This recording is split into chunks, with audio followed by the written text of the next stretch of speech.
All right, guys, what's going on? Welcome back to Top Line. It's your boy Chris, and well, first of all, let's talk about it. Now, watching this game last night, the Denver Nuggets versus the Miami Heat, and I was watching this game while I was out with the family. We actually watched the whole game right there in the little spot.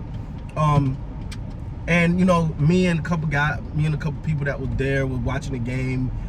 Made a connection with a super cool guy, and we were talking about the game. And the one thing I kept noticing, I was like, Joker ain't even got started yet, dog. Like, Joker haven't got started. Like, I think he had 15 points in this game. If you can't beat the Nuggets with the Joker only having 15 points, oh man. On the way, baby, can we stop and get some brooms? Cause somebody getting swept.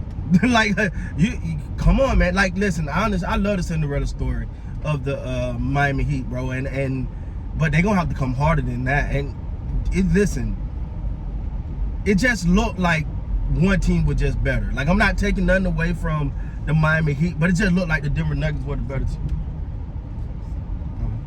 It just looked like the Denver Nuggets were the better team. Point blank period. It just looked that way. And I really didn't feel like the Joker impacted the game. Don't get me wrong. It was the announcers was going as far as say he kind of controlled the game. But let's just stop for a minute and realize, and we were talking about this too, the fact that Joker can put so much pressure on a defense by grabbing the rebound and taking off. He's not the guy that's going to rebound and look for somebody. He gets that ball and he's going the other way. Now that immediately puts your defense into scramble mode, trying to find a way to deal with him. Which to me just kind of never allowed. I've seen a lot when they were playing the Lakers, right? Like, it never allowed the defense to get set. Joker pushing the ball. The main guy that's supposed to be guarding him is scrambling because, okay, wait, I gotta come out of the paint. I gotta come in here. I gotta guard on the perimeter, which open the paints up, and then you get Jamal Murray or someone else for the quick dish, for the quick layup, for the quick two. Watching this game, I thought Miami. Now, first of all, this is not, and this is what I say, man. This is what ticks me off. Pressure bust pipes. And when you look at Strauss, Caleb Martin, like, y'all can't come with these offer games, bro. Like, come on, man. Like, no, right now, you're playing the best team in the NBA. And much nobody want to accept it, we got to accept it. The Denver Nuggets the best team in the NBA. Yeah, I mean, they've been the number one seed all year and didn't get respect. And I'm in there. I'm right with everyone else. I didn't see these boys being this good.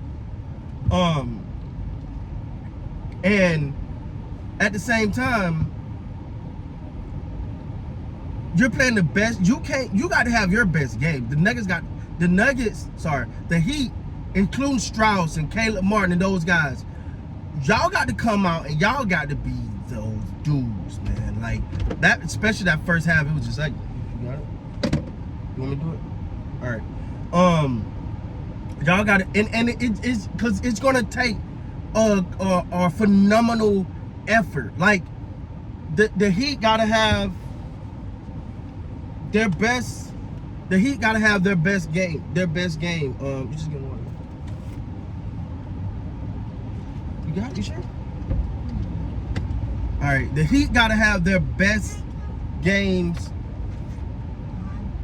That everybody got to be their best to beat this team, because I felt like the Joker was waiting to say, "Do you need me to take this offensively?" No, okay.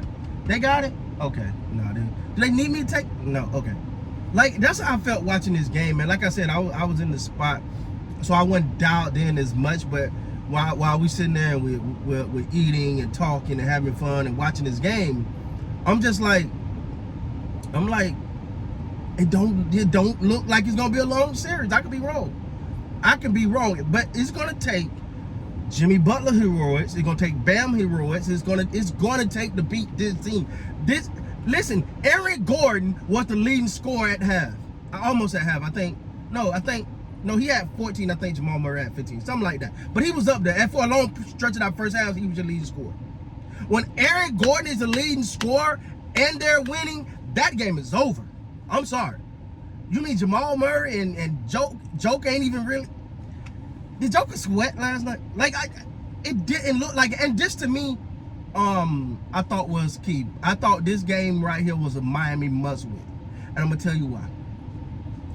For one, it had to be some rust from the Nuggets. They've been resting. Felt like they had an offseason. They went through an off. They've been resting.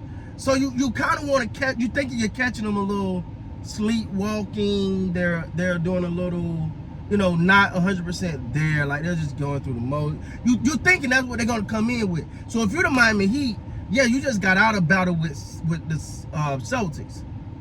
But you gotta turn around and be like, yo, we got to put our foot. We gotta step on them fast. We gotta step on them, and we gotta come out, and we gotta put their backs up against the wall and handle that business early in game one. It's an opening right here. And when they did not do that, part, I was like, oh, they're gonna let these guys stay around. They're not gonna come out and thrash them.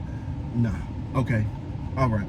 So at the end of the day, man, watching that game, I mean, if game one is in the indication of how this series is gonna go, it's gonna be a long one. It's gonna be a short one. It's gonna be a long one for the Miami Heat. It's gonna be a long one. Obviously, I don't have the stats in front of me right now. But at the end of the day,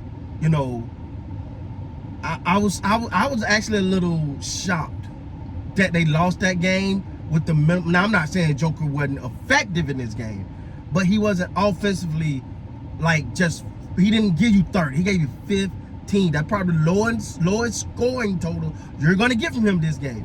You have to take advantage of that part. But again, those role players stepped up, man.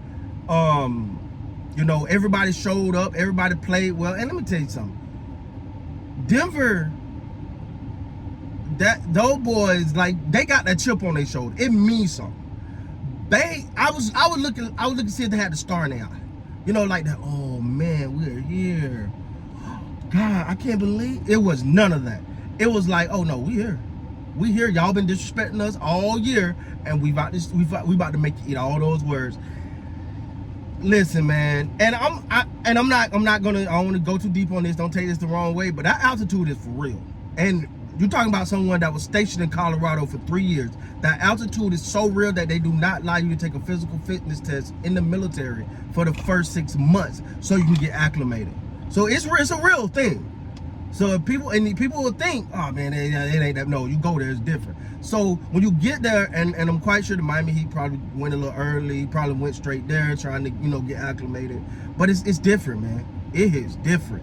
And they used to it. And you gotta think they've been, man. I don't know. If the Miami got to bring more than what they brought, and it didn't look good first game for them. So that's my quick opinion, man. Like I said, I caught majority of this game. I didn't catch every second of this game. I was in front of it, but I was talking and blah blah blah. But man, that's my take. So Denver up 1-0, but whew, Miami Heat, no role players got to be better, man. With that being said, guys, please like, comment, subscribe to the channel. Till next time, you gotta be great.